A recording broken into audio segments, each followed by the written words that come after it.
Yeah, that's me. Jazz will be popping back through in a sec as well, so no, it's fine. We'll just have a natter about we get the brew ready. Yeah. Took myself in, not encroaching. Ikigai is not too far away now, is it? No, yeah, can't wait. Some of the guys that are on there are big though. Oh yeah, they're massive. They're like they're proper at 100 kg, like it's like some of them are really. When you go in the gym like Big Lou and you compare him to these guys, he looks little. Yeah, he looks very little. There's some of them where you look at the picture on the advertisement, so like the posters that stick, and you think, oh, they don't look that big, and then you see like a video of them, and you're like, they're massive. See you later, Jazz. Enjoy. Yeah. Well, yeah, some of them massive. Like, was it that Lucas? Yeah. Young 17-year-old ginger guy. He's like, big. He's tall as hell. You see him next to people. And the guy, I can't remember what his name is. The guy on Grappler's Perspective. What's his name? Yeah. Oh, it looks like a bodybuilder. Yeah, he's like a powerlifter. Yeah. He just looks huge. It's gonna be a fun one. To watch. It should be. Fun one to referee because they're just gonna be brutal. Oh yeah. There's big money on the line. Yeah. Definitely. You're nervous as well. Yeah. and you know that people are not just going to tap lightly.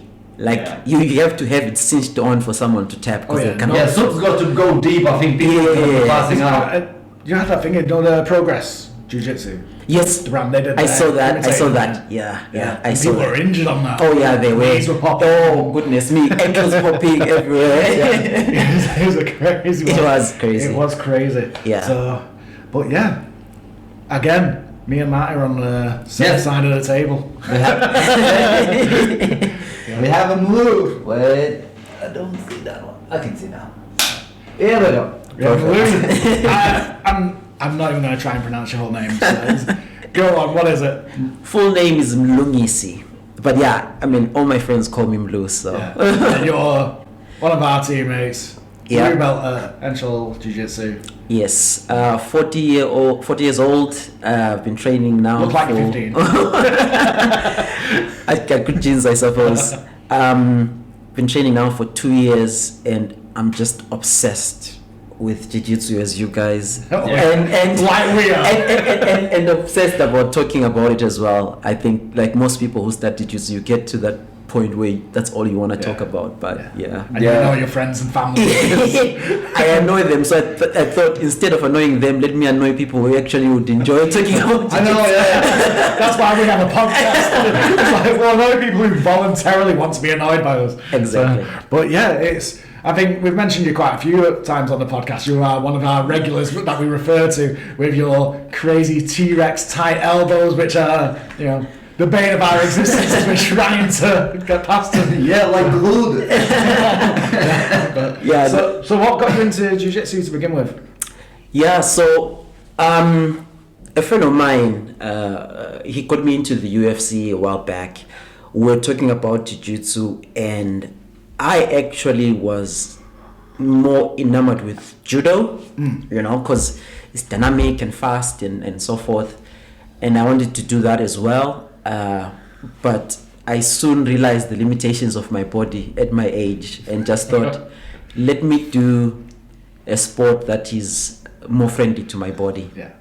And, I then started Jiu-Jitsu, loved it from the get-go. Also slightly cliche in that I loved chess, and so the whole it's human chess thing sort of figured in my head when I was doing it. So yeah, that's how I got into it. It is very much problem solving, isn't it? It is. It's really it's one of them things where unlike chess where you can learn what the moves of the pieces are, you're still learning what the moves actually do in Jiu-Jitsu. Even well into your blue belt, you're like, what the hell's going on? Definitely. So you feel like you don't know what you're doing for a very, very long time. So yeah. So your game, I think you are a smaller guy, aren't you? So yeah. And your game is very defensive. Has that been a conscious decision with being that? Because I'm saying it's very defensive. You've got a strong defense. You're actually quite offensive as well. No. You do catch people, but yes. So I think quite early on, I recognized that I was smaller and I would have to play Jiu-Jitsu differently than most people. But also I was inspired by what Dana has said when he said that your first year of Jiu-Jitsu, just forget about subs. Yeah. Think about surviving and just get better at escape. So I made a conscious choice that I would get better at escaping. I forgot about subs. I would go in and just say, I'm just going to survive, and I'm fine with that. And so I got very, very comfortable being at the bottom and being smashed. Right.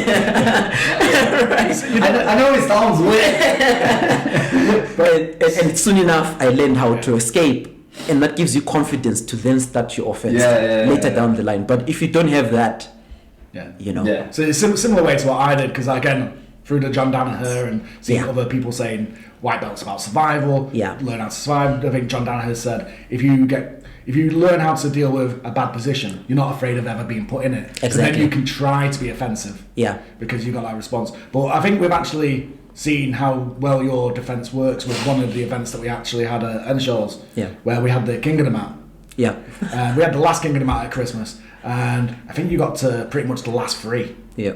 And it was purely on the fact that you're unsubbable to a certain extent. And when I think it was Steve Kelly who got you, and it was like at the end of it, he looked dead. He was so tired. He was so tired afterwards. Mikey just jumped on him. That's it. Mikey won the King of the Mat, but he won it. But like Steve had almost nothing in it because he's just done like 20 minutes with you, and you're just constantly just unsubbable. And it's almost why I think my game works very well if I'm doing competition anyway for sub only. That's probably the only chance I have is survive as much as you can. Look for your opportunity and then get to do something. I think your jiu-jitsu is less about the sports jiu-jitsu of racking points up. Yeah. It's similar to mine where it's more about the art of jiu-jitsu, and you'll focus on I'll beat you eventually. Yeah. But you're not going to beat me. Yeah. That's it. It's like, down the road. It's like, and that's the other thing, right? Because if I maybe let me just speak about my journey of jiu-jitsu, how I got to Henshall's, right? So I attended another academy for about 3 months before I came here. And their training was quite traditional, lots of warm-ups. Yeah. We would only probably roll the last 5 or 10 minutes. And so I was slightly frustrated with that because that was my favorite part because I came for the jiu-jitsu, right? And it's fine, I think, if someone is going for aerobics or cardio or whatever, because people go to this sports for different things, right? But I wanted jiu-jitsu, right? And so just on a random day, I was Googling up because I think I probably had less fuel or whatever. I was like nearest place, right? Because it was about 20 minutes drive away. And then I found this was like 5 minutes away. I was like, what? There's a place here. Came in, first day, after the first session, I texted my friend. I was like, I found my new home. Yeah. And that was because I came in, I was totally smashed, obviously, but also it was more pragmatic because, stay is very straightforward and very practical. Show the technique and get people to play with it and then let them do jiu-jitsu. And I was like, this is the type of place I want to train at, where I can do more jiu-jitsu, right? Yeah.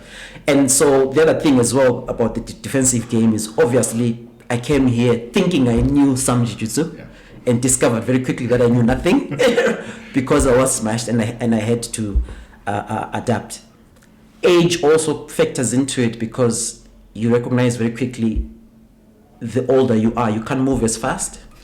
And so I have to find a way to slow down the faster, younger guys. And that's why my game is mostly half guard because I have to, slow the legs down. If I have their leg, they can't move as fast and those different things. Yeah. So, One of the things that I find about your game very specifically because we have a very similar game mindset because I'm an older guy but I'm bigger so I've got that strength aspect there and I like to slow the younger guys down whereas but we have two different methods of doing it, which is actually quite fun. Is yours actually is about inviting them in. Yeah. So you'll get really tight and you're bringing them in. You're getting them to close that space, and then as soon as they close that space, you then grip a little bit here, use a bit of body positioning, and you control them by going. You're not going there. You're not going there. You're not going there. By you're doing that kind of guidance more passively. Yeah. Whereas my control is active control of them.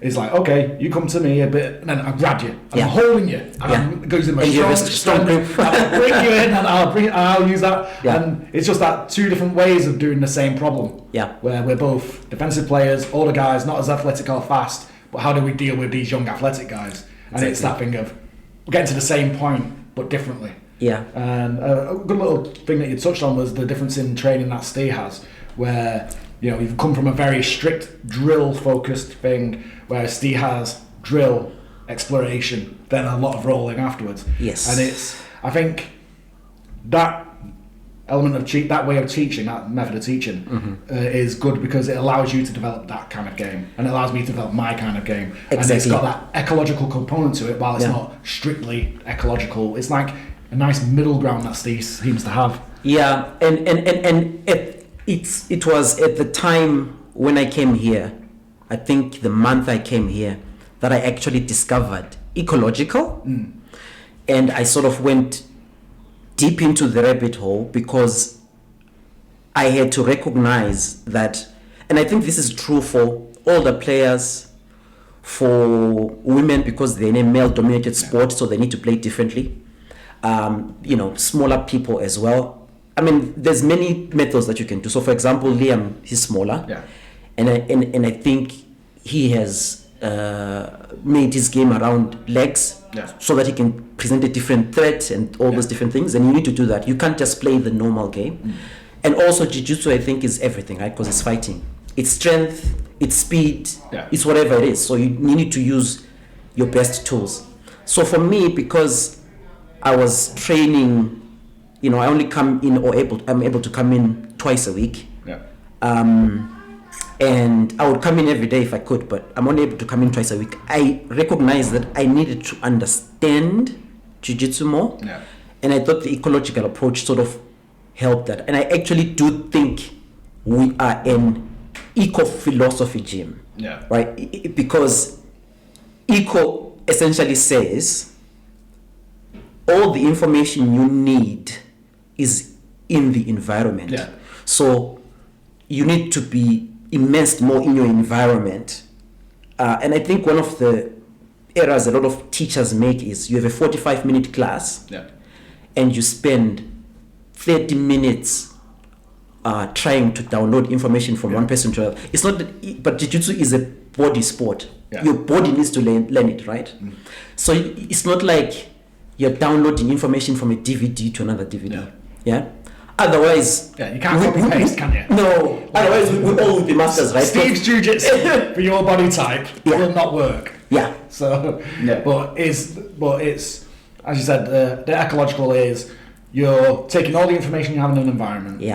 And that will then define and direct where your abilities are going to come. You'll learn from the environment. That's pretty much the basis of ecological training, isn't it? And that's why you use the constraints-led games and activities in order to, inspire that learning from the environment. Because if you look at Mikey, for example, and I'm not, there are people who will be who they are wherever. A Mikey, a Big Lou, I think they would have been whoever they are, wherever they would have gone. But I also think similar to how Gordon Ryan probably would have been Gordon Ryan without Danaher, he's a better Gordon Ryan with Danaher.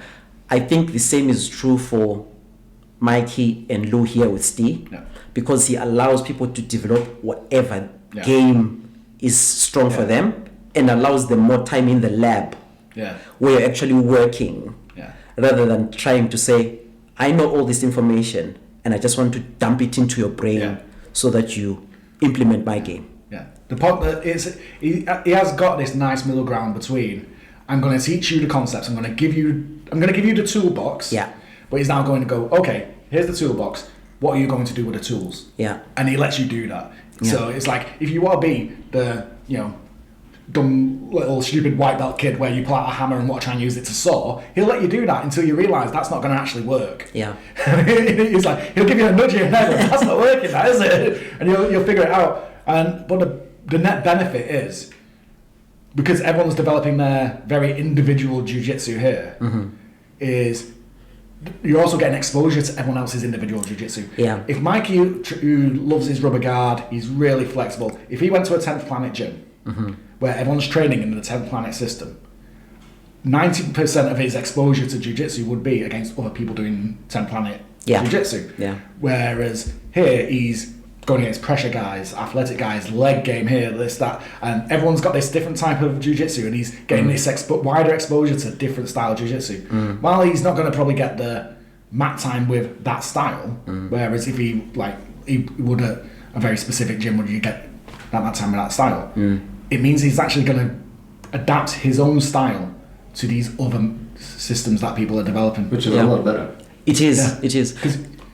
And I think a good teacher as well is like more like a guide. Yeah.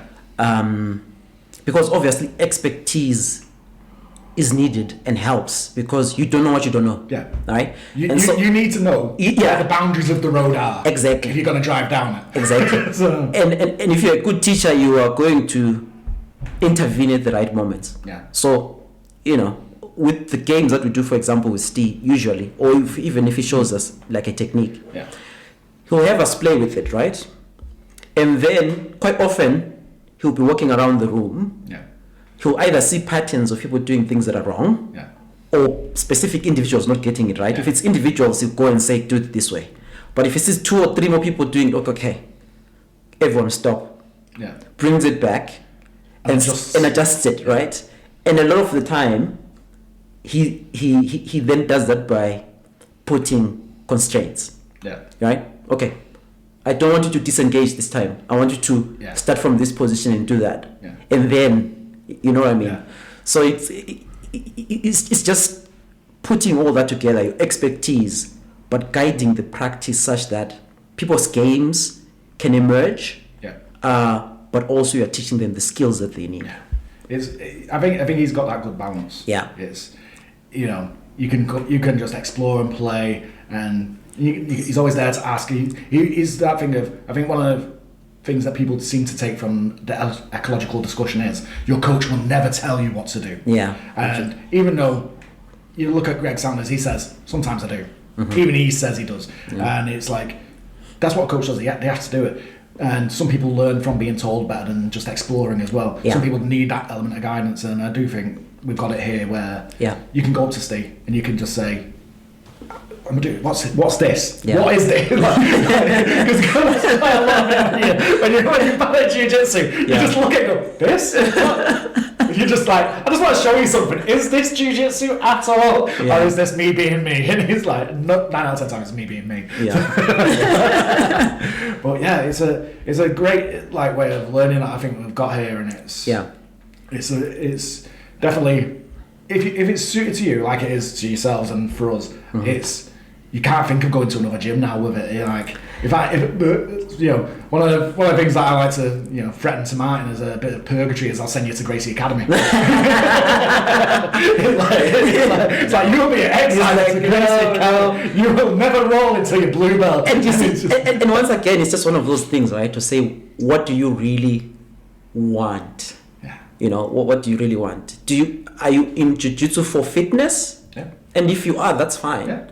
Right? I think I said it last episode. Yeah. It's like, everyone, if you pick your poison. If you've got something that you want, you do it. You do it. That's your outcome that you want. Yeah. But if you want skill acquisition, you need to be in the environment. You need to be in the lab. Skill is going to develop. Yeah. You need to be in the lab. And I've heard, and this is not a hit on any particular gym, right? But I do remember some people who've come here. One individual who came here was training where I used to train. And he's been training there for 2 years. Yeah. Right? And he came here and I rolled with him, and he was almost baffled that he didn't know as much jiu-jitsu as he thought he did. Yeah. Now I knew the reason why, because I've trained there as well, even though for a few months. you know, while I was there, I remember at some point recording some footage, right? I watched that footage randomly on my phone one day. I couldn't even remember recording it, you know? So sometimes I thought I was learning things, but because I wasn't getting enough practice to actually implement them, I wasn't really learning them. Yeah. But when I came here, there are things that I saw other people doing, and, you know, everyone here is so friendly. Afterwards, you say, how did you do that? Yeah. I was like, oh yeah, I did this and whatever. I mean, the first time I was caught in a dust by Lou, he caught me like, I don't know, 5 times or something, you know. I was like, how? Because I like getting the underhook. Yeah. How do you keep doing that? He's like, yeah, it's when you get the underhook, I do this or whatever. I was like, okay. And I remember the following years after that, no one could dust me, Yeah. right? Because we've gone through that. So It's I think you're like me, where and mine's like this to a certain extent, where we'll spend all day looking at pictures, memes, videos, blah blah blah, and we're developing our theoretical knowledge of jiu-jitsu to quite to a reasonable level, I think, for knowing what jiu-jitsu is and seeing things and seeing techniques. But you also need to be able to do the application. Yeah. And you need the time and you need the space to do the application. There's some very strict curriculum-based gyms out there where, the only time you're going to have time for application like that is on an open mat. Whereas here, we can go, even sometimes before we're rolling, as part of our warm-ups, we're like, can I grab you for a minute? I want to do this. Can I do this? And we're so open for even positionals during our rolling. And I think because we have such a long period of rolling time, it gives us time to actually explore as well on individual things. So if you only got 10-minute roll, in fact 50-minute rolling, you'll probably get, it's like, I'm going to have a full roll. I'm not going to sacrifice actually having a roll under someone being adversarial against me, being an opponent against me. Whereas for us, we've got so much time. There's been times where we've gone, do I work, you want to work mount retention, I want to work mount escapes. Let's go. And we'll start in mount. Exactly. And we've got that freedom there to do because that. we have the time for it. To be fair, what I've noticed, some guys, what they do, if they want to drill specific to improve their game, when we rolling, they just go in the corner and then all session they just drill what they want to drill. And Steve's not like coming and slapping like go back to rolling. The thing is, Steve's seeing jiu-jitsu happening in its own little ways, and he's like, all right, let that happen. Unless he sees something bad that shouldn't be happening, he's not going to step in, really. He's very much long leash with us for it. Because the thing is, we're all responsible. Everyone pretty much in the attic wants to learn jiu-jitsu. We're here for skill acquisition. Yes. End of story. Skill acquisition. It's different. Some people want to be, competitive skill acquisition. Others are like us, where it's like we want to be a hobbyist skill acquisition, but we still want to learn. And when we go up there with the intent to do it. That's why that's training. It's not exercise. Exercise is just moving without intent. We're moving with an intent at the end of it to learn something, and that's why it's training. So. No, I agree. And none of us call it exercise. It's like we call it the gym because you train at the gym. It's like we use language here which is a bit more direct with the intent behind it. So we're not saying we've got a club or an academy. It's people might say club here, but it's a gym. I say dojo. It sounds very nice at work. I'm going to dojo today. That's why you go to classic Karate kids. Because even now when I say to people, if I say to people I do jiu-jitsu, they're just thinking of me kicking someone in the face. And My mum still calls it karate. It's like I've explained it to her. She's like, but that's what Gali does, isn't it? She goes, and he does karate. He's like, no, he does jiu-jitsu as well. But it's Greg. It's just the way that we're here. But one thing I've noticed here as well is we're very no-gi focused because we're a grappling gym. I think because we've got that element of a real strong competitive culture where we've got the young guys that really like the competitive. We do have a strong no-gi thing. But we don't implement points in here. No, we don't use point systems. Subs only. But one of the things that I've noticed is even though we do have we have our strong gi collective where there's a few of us that love the gi. But I mentioned it to Steve. It's like we have this difference now very clearly where no gi isn't jiu-jitsu. Yeah. is grappling. Grappling, yeah. And gi is jiu-jitsu. So what's your thoughts on that then? The differences Where do you between the stand? two? What do you like? Which team are you on? No, like I agree. I think that gi jiu-jitsu is certainly more technical than no gi, because if you get a very, very experienced gi person and a non-experienced gi person together, that match will almost be a shutout for the person who's super experienced in the gi. He knows the tools, the grips, all the little intricacies. If he gets you in a funny spider guard, no matter how good you are, you have no idea what to do. I think I have a similar one where, Yeah. with me, it's one of the running jokes is the young guys. So we have George and Liam. Yeah. And it's like, you come into gi.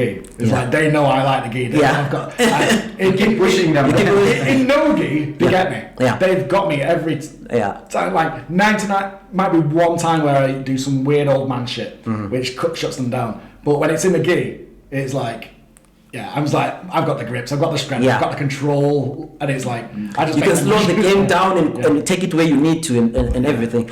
Whereas no gi is more slippery, isn't it? Oh, yeah. And you can't really grab someone. Someone can just get out of something. Yeah. Sometimes they just put their legs up. Some athletic Very very active, and so you get out of more things. And so the gap, I think, reduces. That's why you can see like very competitive blue belts will even give black belts a really hard time. Put them in the gi, it won't be the same thing. No, Yeah. that's it. Yeah. You're looking at some of the big names out there. Yeah. You look at. So if we go to someone similar age, similar experience, elite level people, you look at Marigali Yeah. versus Nicky Rod. Yeah, In a no gi match, Nicky Rod's got that. yeah, Everyone's pretty confident. It's like 9 out of 10 times, Nicky Rod's got that. Marigali, again, you put them in a gi, yeah. it's backwards. It is totally. I'll put money on Marigali winning that one. Oh, yeah. Again, 99 times out of 100 Yeah. against Nicky Rod in a gi. And it's To be just fair, I've never seen him in the gi. Yes, I saw J-Rod one time. I think they visited Atos Yeah. with someone in gis. But yeah, I've never seen. But you look at some of these young guys, so there is such a weird skill difference of grappling versus jiu-jitsu. Yeah. And again, you're looking at some of them where these might be high level guys in no gi, but then as soon as they hit gi, They're lost at sea. Yeah. Yeah. Because I think the gi forces you to be. More methodical, think what to do with this, and the grips as well. It's all important, right? But no gi sometimes also turns more into wrestling, for example. It's If you're doing, and it can be scrappy. Especially if a person has a wrestling background, when you're Yeah. competing, it's terrible. And that's why so I've competed thrice now, I think, because I just say to myself, I want to test my jiu-jitsu, right? Let me see whether it works. I wasn't really worried about winning or losing. And the first time I competed, I did sort of try standing, but I was like, no, what am I doing? And I remember sitting down.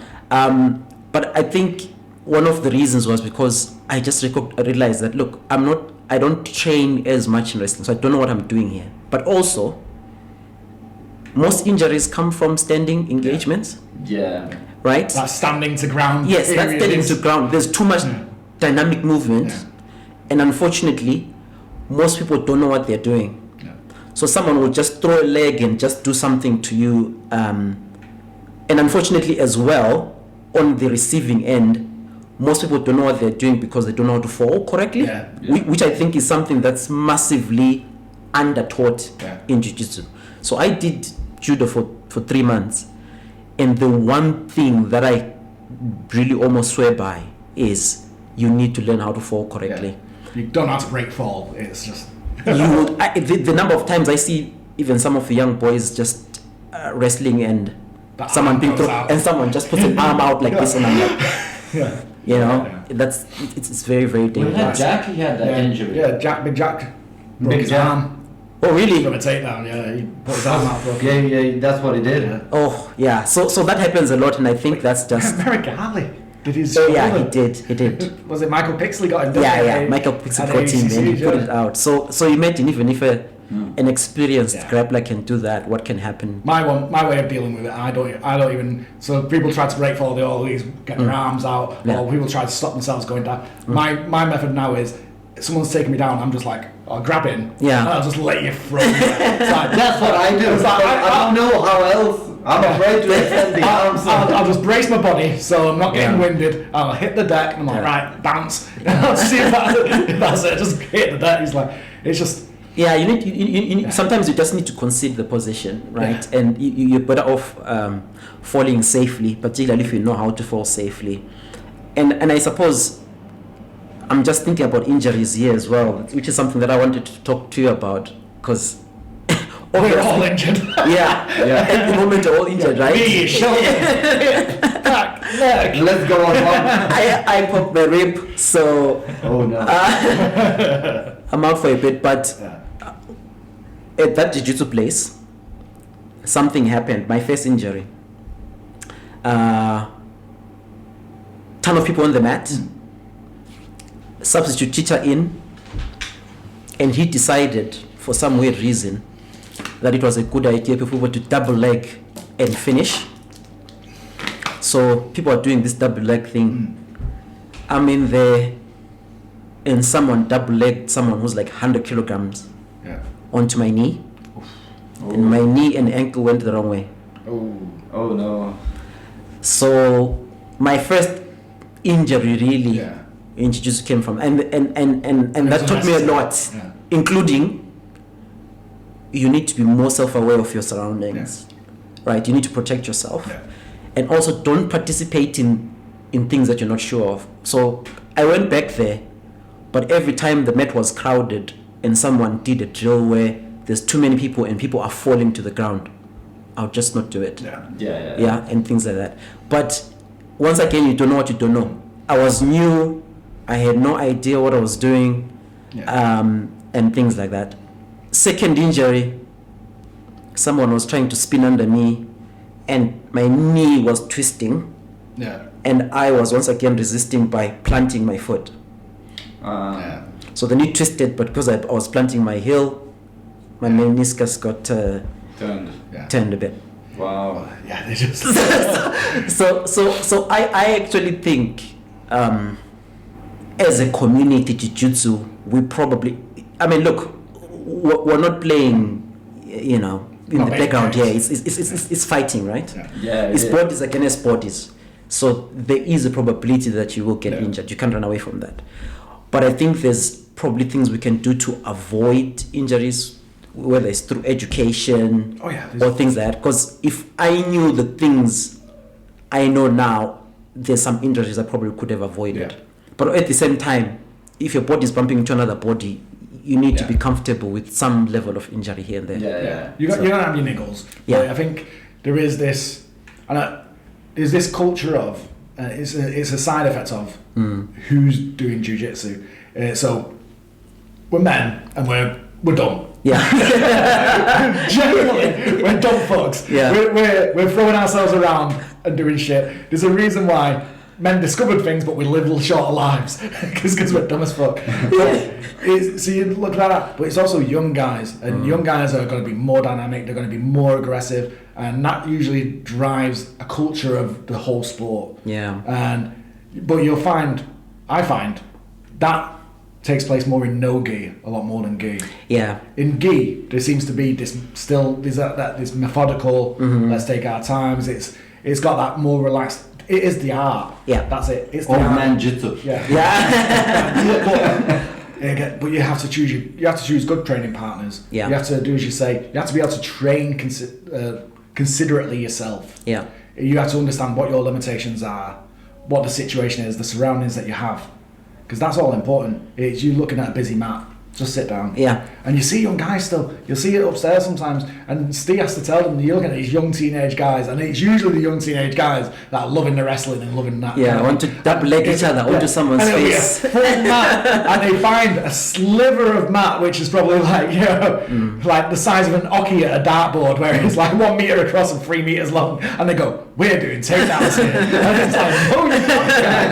It's like, sit the fuck down. Yeah. For fuck's sake. It's like, Yeah. well, you know, accidents do happen. You're going to get the occasional foot in the face from someone that's rolling next to you. But there also has to be this awareness. And I think, you know, being the mature guys on the mat, the older guys, we're quite good with mitigating that with our rolling partners. It's like, I don't know how many times it happens to you. Sometimes you'll be in the middle of a roll and you'll see a body there, and you might be in a good position and you go, right, you're coming this way. Yeah. It's like, I've done it to quite a few people. I'll be in side control and they'll see that someone's there. I don't even know who's there, but whatever presence that's just right there. And then you and it's like, there's a body there, and it's just like, right, and I'll shift you 90 degrees to get you away from it, especially if your head's there. Yeah. Because it's like, I'll protect you, because it's like, you know. Yeah, we need to protect each other, isn't it? Yeah. It's part of it. And I think you raise a good point there as well about how you train and just knowing the limitations of your body. Because if you just come in and just go all out all the time, if you're 20, you can do it. Yeah. But you can't do it at our age, right? Yeah. So sometimes if that means that you come in and just roll light, you know, or roll with lighter people, or, you know, the choosing of your partners is another one as well. Yeah. You know, all those things are important because you want to maximize time on the mat. Yeah. You don't want to get injured. Yeah. You want to be rolling all the time. So Yeah, was it? When it comes to time on the mat, intensity doesn't matter as much as intent. yeah, You can be going 100%, 10 to dozen all the time.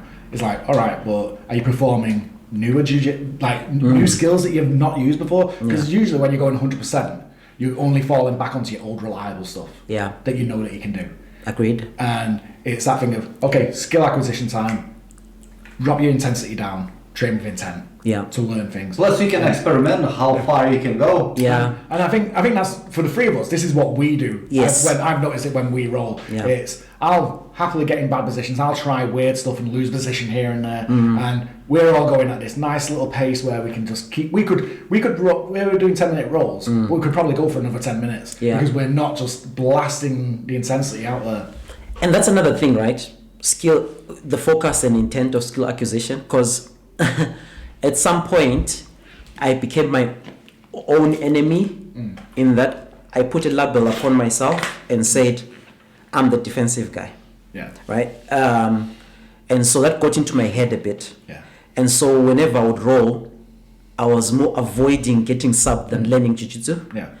And then I had to stop that and say, look, who cares if someone gets an arm or whatever? Yeah. You need to grow. Okay, you've developed the defensive skill now and the good habits of keeping your elbows close, whatever. But to really get out of positions, you need to move. Yeah. And you need to be a good partner, because I can just remain like this for a whole round. I'm not being a really good partner for you or things like that. So I think, and that sometimes that's why I prefer even to roll with lighter people like Liam or the ladies, because they're forced to be technical and they're not going to railroad you. Yeah. They'll be going slowly, really, to develop their skill. They'll be doing a lot of spinning. They make you think, and you can go slow and try, how do I get out of this? What do I do? And if you get caught, you get caught. Doesn't matter, you know. Yeah. You just tap. And I think we mentioned it in a previous episode about win conditions.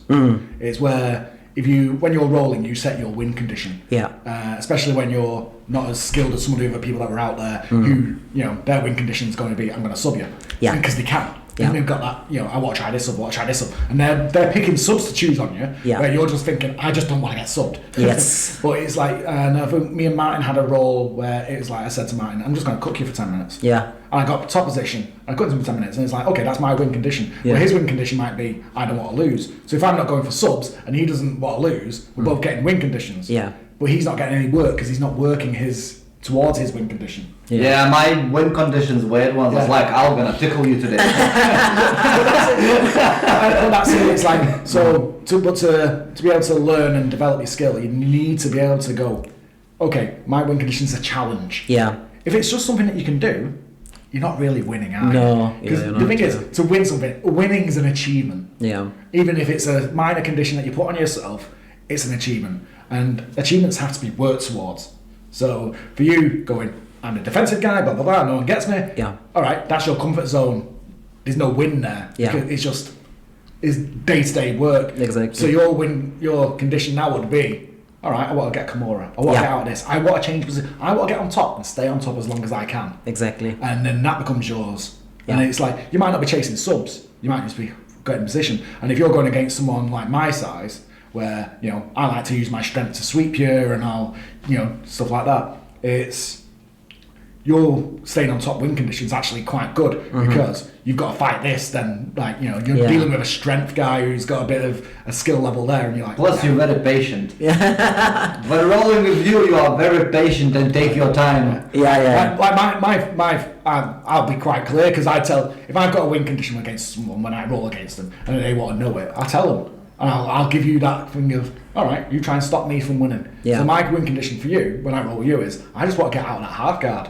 That your ability to lock down a leg is, you know, and you've commented on it a few times where I'm bringing my ankle underneath me rather than stretching it out, so you can't get a lockdown on me. And I take my time. It's like, whilst I still applying pressure to you, which, you know, you likely hate, I'm not doing it in a way of I'm bullying you for the pressure. I'm going right, and even though you're tight, I'll be working the angles. I'm like, if I can get a crossface, I'll get the crossface, but I'm not fighting hell for leather, hand fighting to get a crossface, because that's just dirty jiu-jitsu. That's not technically good. It's sort of like, I'll use a bit of pressure here, try to use my hand on the hip, knee, and it's just that problem-solving aspect with it, and it's yeah, because I think all the other physical attributes, you know, like we said, they are jiu-jitsu, right? Strength, speed, you know, athleticism, whatever. But I think when people say don't use your strength, what they're trying to say is, if you rely on your strength, obviously if you meet someone with equal skill, you're going to lose. Yeah. So technique first, then let the strength become like the additional thing that gets you across the line. Don't let it be a crutch. Yeah. And it's the thing for, you know, everyone's like, you know, don't use strength, but they're using speed. It's like, it's fine that a young guy's using speed, because you know what? He'll get old and then he doesn't have speed. True. And that's why he should learn jiu-jitsu and the technique. It's like, speed will run out. Strength, you get tired. Yeah. Everything, all these physical attributes which are worthwhile and help you in your roles. You know what's good when they're doing speed? They leave lots of gaps to move for you around. Very rarely can someone be quick without gaps. Yes. That's true. Because they leave a space for you to get out. They do. And the thing is, as well, with speed, it telegraphs. Yeah. You know when someone's going to go quick somewhere, because they have to sort of like, you know, like Sonic the Hedgehog, when you're spinning on the spots and go really quick somewhere. You see that build up of energy, like that tension that they have, that builds up. Yeah. Breathing changes and all that. But for the strong guys, you can tell when it's going to happen for a strong guy, because they brace. Yeah. Because a lot of the strong guys have usually been to the gym, and one of the things you taught about lifting things is you brace before a big movement. So you'll see a big guy going, right, I'm going to move him here. And as soon as he does that little breath in, you go, right, I'm just going to fight. I know you're about to move right now. That's true. I said it to someone the other day. I was like, because they would do rolling, I can't remember who it was, but they were rolling, and every time they were doing like something, the brace like that, I'd hear the breath, I'd feel the breath, and I'm like, stop. And I'll just stop them dead. Yeah. And he's like, and they couldn't do anything. And I said to him, how long can you hold your breath for? And he's like, because if you breathe in, and I react to it, and then you don't do anything, I go, what the fuck was that? I'll back down, and then you can move again. So if you hold your breath for 2 seconds after a brace, you can usually catch someone a bit on it. It's like, take advantage of people's expectations and their mindset. Yeah, because I think, you know, obviously at the higher levels, or if your skill is the same, it's a game of strategy, isn't it? Yeah. You will rarely get someone with your first move. No. Right? It's if about ever. reactions. It's about, okay, I'm going to force this reaction, then go for this, and then if this doesn't work. And that's why Mikey and lure so dangerous is because they're dangerous everywhere. Yeah. So you'll defend the one thing, and then now they've got your leg, and you do that. They're working on the next. They're working 3 steps ahead. They are chess. Exactly. They're moves ahead. Exactly. Well, we're like, and they're still moving my rook, going whole straight line. It's like castle turn. So, but another question for you then. Yes. What are you working on in Jiu-Jitsu at the moment? Is there a specific technique or just an idea or a system that you're working on, or even just a sequence that you've got in your head and you go, I want to do that sequence? Yeah. So I'm working on removing my crutch, which is half guard, but adding to it with reverse de la Hiva, because it's the same position, obviously, but it's a different type of guard as well, because it gives me more options for legs and stuff, which I know the fundamentals, but I'm weak at complete application of them. But I want to just give myself more options, particularly on the offensive side and things like that. So that's what I'm making on, because I think you need, and this is the thing, and that's why med time is important. You need to be patient with yourself. You can't just collect techniques. You need to almost create systems around where you're good at, knowing your limitations, and say, okay, I get into this position a lot, and some things will just come to you naturally. Some things you'll have to build up because you like them, and some things you'll try and they won't work, and then you leave them and come back later and that type of thing. But for me, because half guard came sort of naturally and worked well for my game, I think the natural progression is that. So that's what I'm working on. I like the language you use there, because one of the things that I've thought about and touched on is the systems thinking of Jiu-Jitsu. Because it is very much systems thinking.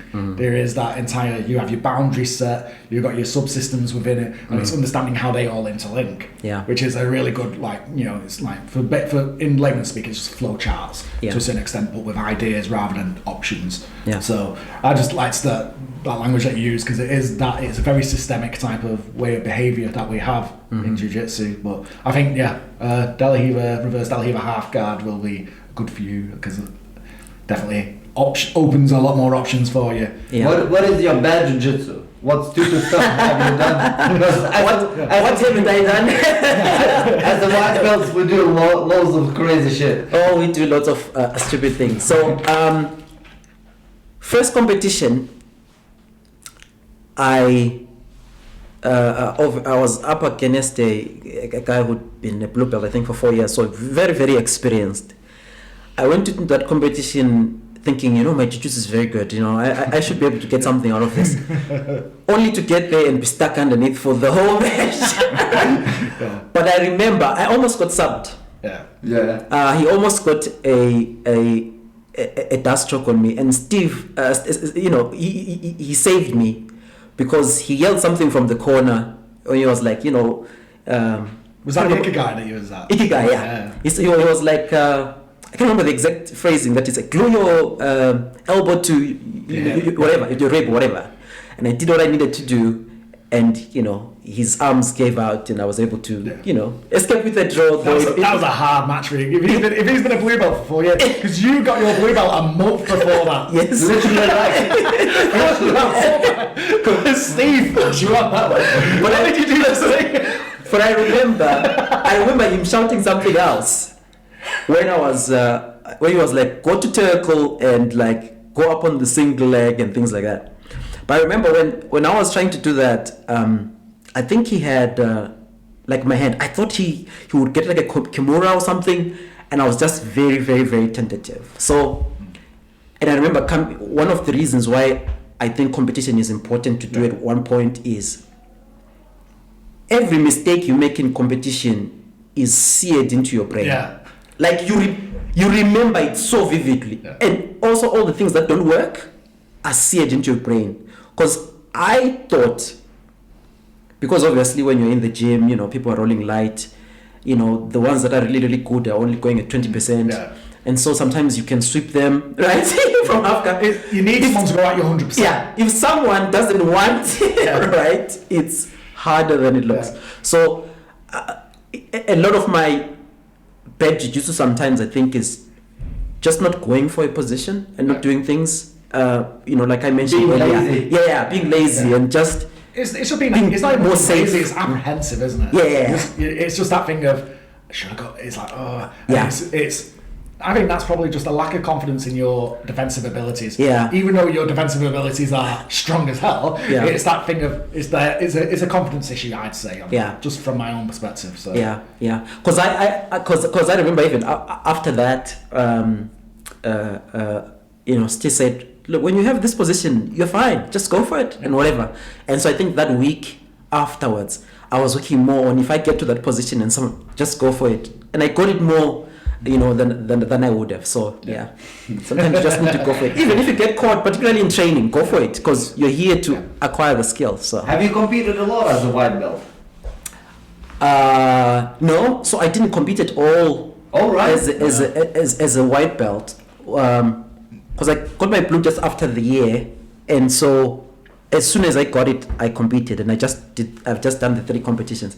Yeah. Injuries have kept me out. Yeah, I know it's bad. Yeah, but I had intended to at least compete once whether it's once a year or once a quarter or once in 6 months, just to keep me sharp and see what is my jiu-jitsu like if someone, because that is as close as you can get to a real fight. Yes. If we're simulating things, because the other person is going 100%. No one is playing here. It's like serious.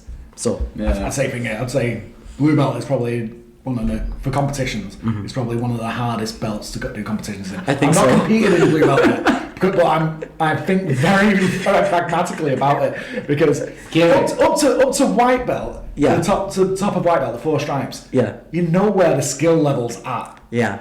But blue belt is pretty much from white belt to purple belt, and purple belts are crazy, and there's sandbaggers, and you can also take some people 4 years through a blue belt. Yeah. So you could potentially be going as someone that's got 2 years experience versus someone that's got 6 years experience. Yeah. And it's still blue belt. And there's still a blue belt. It's like that's such a delta in a skill level and mat time. It's like it's crazy. The range of skill in a It's blue just belt to is do crazy that. big. I wish there was more masters competitors. Yeah. Because I would then just do more of that, because that's where I belong anyway. Yeah. Because the only reason why I end up getting matched with these young boys is because I'm light. Yeah. And most of them that are in the chocolate, Yeah. Most old guys are like me, just big and fat. Yeah. So most guys are heavier, right? Yeah. So if there's a competition and I put my weight forward and stuff, I end up getting matched with the young guys. I'm like, What if, let's say, you come into competition and no one's in your division and you just say, just give me gold and I'm going home?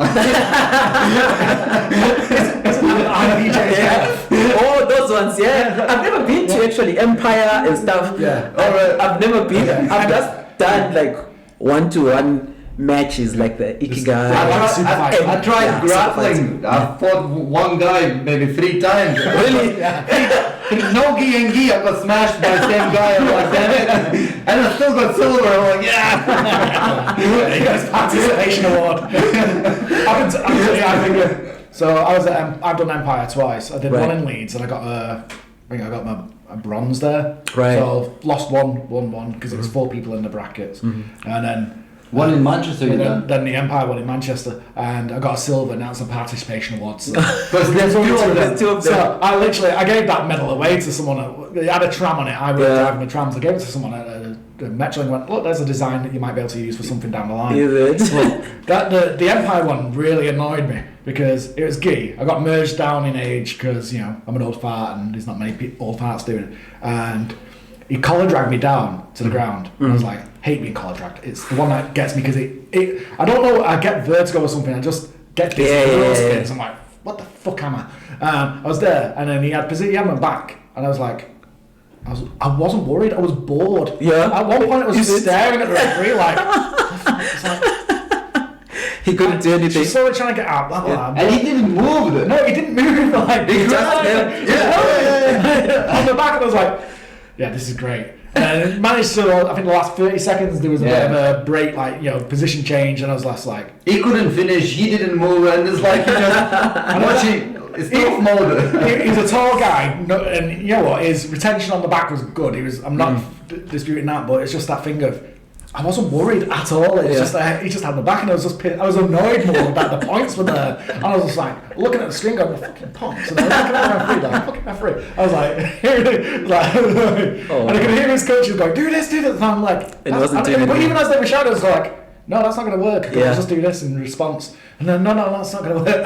Literally, I was like, having a conversation in my head, and I was just like, this is ridiculous. I was like, and it put me off point systems. I know I was shouting to you, just joking. I do have a bias for just sub where, you know, I can work around things and whatever. Yeah, I probably wouldn't do well at points as well. The thing is, I understand the point system. Yeah, I understand it where makes it comes from.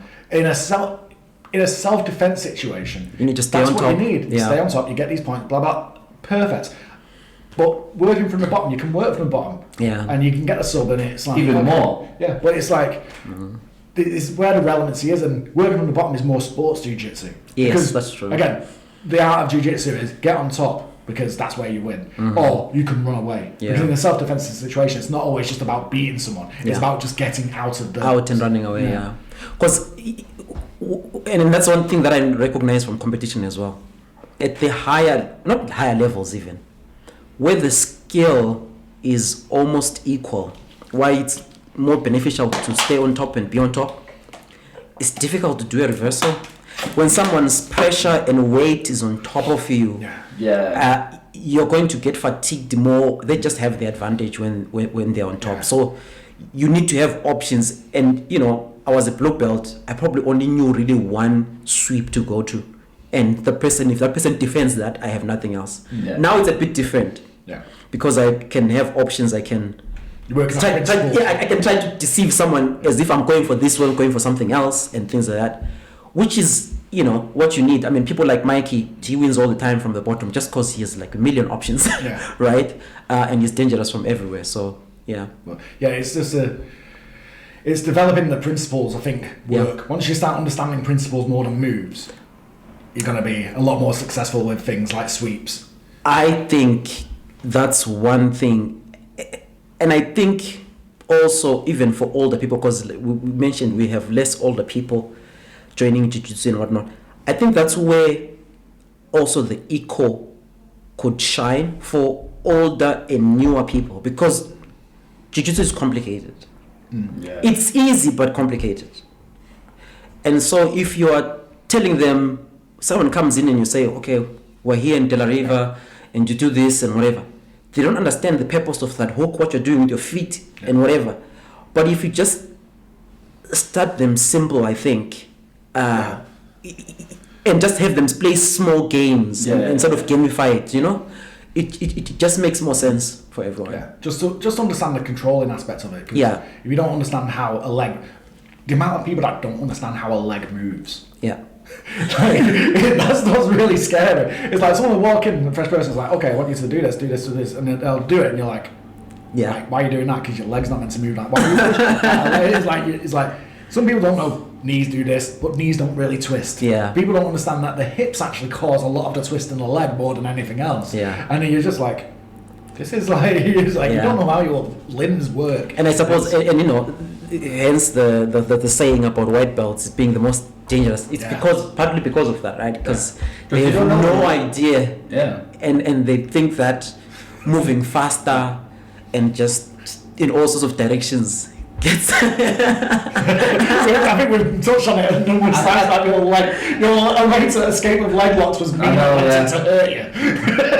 So spinning in the wrong direction. It's like get him. Footlock, and it'll be like either an Aoki or something like that. There's just something there, and he'll just go, and I'll just see him brace a leg and throw himself, and I'm like, oh, I'll let go. And I was like, yeah, I escaped. It's like, no, I saved your knee from breaking. I think it took us a while, and we did have a session where we're just being a bit more exploratory on leg locks. And I think that's important, right? Because imagine, because you have the two situations. If you're going to show a heel hook as a technique, and you have new people, and you're like, okay, do this, and people are starting from there, and someone is doing this, obviously people are going to do all sorts of things. But if you're going to incrementally say, start from 50-50, right? All I want you to do is I want you to separate and capture the heel. Don't crank anything, don't move anything. I want you to maintain that control for the next 3 minutes while the other person tries to escape. Yeah. You have put constraints on that practice. It's safer, and people get comfortable. Yeah. Because if someone who doesn't know anything about legs, as soon as you touch their leg, they just panic. Survival mode kicks in, and they will do all sorts of things. They might just kick you in the face because they think, "Oh, my leg is gone." There's a game that I saw. I was like, this is a good game. I went just for learning how to control someone's leg. Yeah. Not just by holding onto the foot, but actually using other parts of your body, like using your leg to control your legs to control their legs. Yeah. We did that this week, I think. Yeah. But the game that I saw, which was a good one, was take your partner's sock off. Right. Yeah. Basically, both of you wear socks. Yeah. You got the leg control 50-50, so you both got access to the sock. Yeah. Your job is take your partner's sock off. Don't let them take yours off. Yeah. And it's just a very simple game, and it's that thing of you there because the thing is you've got to be able to control a foot. Yes. And the secret is as well is you got to control a foot without holding the foot, because if you're holding onto it, you can't get the sock off. No. So you got to use your legs to control it. It's just like I saw that as a game, and I was like, that's a really good game. Try that. And you know what? I think even with kids, because I've got two young boys, they're more now into the striking thing, but I bring them to Jiu-Jitsu every Saturday as well. The oldest is fine. You know, he loves it and everything. The youngest is a bit resistant because he thinks it's all complicated and stuff. And so at home, sometimes when I'm just showing them things, I just decided that I'm just going to go full eco in terms of my explanation. I'm never going to say, get into half guard or whatever. I'm just going to explain the simple things. And I've seen him start to do things just because he understands the concept of it. And I think sometimes we overcomplicate it. If you gamify things like you're mentioning the sock thing and whatever, you got to do that. Take off exactly. You're going to take that home. You can do that. It sucks. And it's simple. They have one goal specific that they can work towards, and their bodies will move self-organized and go towards doing that one thing. And it's more effective. I think the one we had with Martyn when he realised how serious a heel hook could be was we literally was sat there and it was like basically got the heel hook on and I just applied a little bit of pressure. I had full control of his hips. I had a solid ashy on him, and I was like, knees were pinned, did it, and you could just see his eyes go. He's like I think that was the point you realise how much this could actually blow your knee out. I think it only moved like an inch. And he was like, wow. Hell. If it's painful, that's it. It's too late. Yeah, that's unfortunate thing. When it comes to heel hooks, I feel the pressure in my shin. Oh, do you? First. Yeah. For some reason, I just feel this torque in the shin. I'm like, maybe because you're not that flexible. It's like wooden. And I was like, that's like a really little good warning now. That's like a good warning. Because for most people, it's not there. But other exploring things that thing is knees are strong. Knees are actually really strong, and if you know how to defend your knee and you treat your knee, as I said, people don't understand the body mechanics. So if you look at heel hooks, every successful heel hook happens because the knee's bent. Because that's the weakest position for the knee. If you've got a straight leg, your knee's stronger. So you understand knees principles, but it's it's one of the ones when it comes to leg locks, you just need to be careful because you'll not work the next day. We're definitely gonna need to try those with socks. I'll bring I'll bring the sock which is like above my knee. You'll struggle to remove it. You're gonna wear your wife's stockings.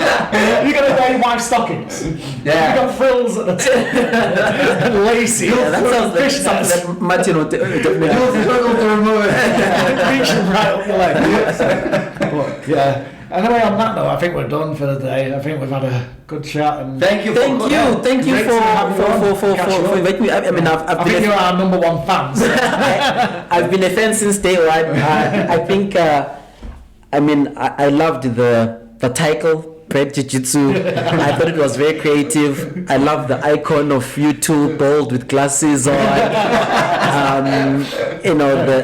The titles of some of the episode, we'd be white belts, to gi or not to gi, all that stuff. I just thought it was wonderful. And you were talking about things that I could obviously relate to, being new and everything. So yeah. Well, we always appreciate your feedback and your support. So. And it's great having you on. Thanks for coming. Great, on, mate. thank you.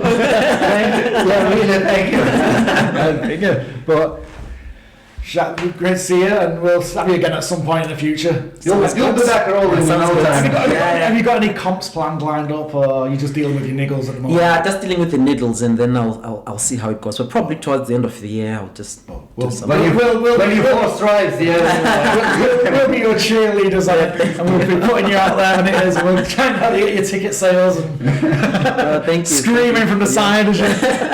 Well, anyway, I would like to thank everyone that's spent the time watching. We'd like to thank you, Malou, for watching and being here at the exact same time. So we'll see you again on the Bad Jiu-Jitsu podcast. Thank you. Bye-bye. You can say to your kids, look, I'm on the screen. I told you I really did. It's on TV. It's like, you can say to them, go to bed. You just play it again and again. And then cut it out and send them a message.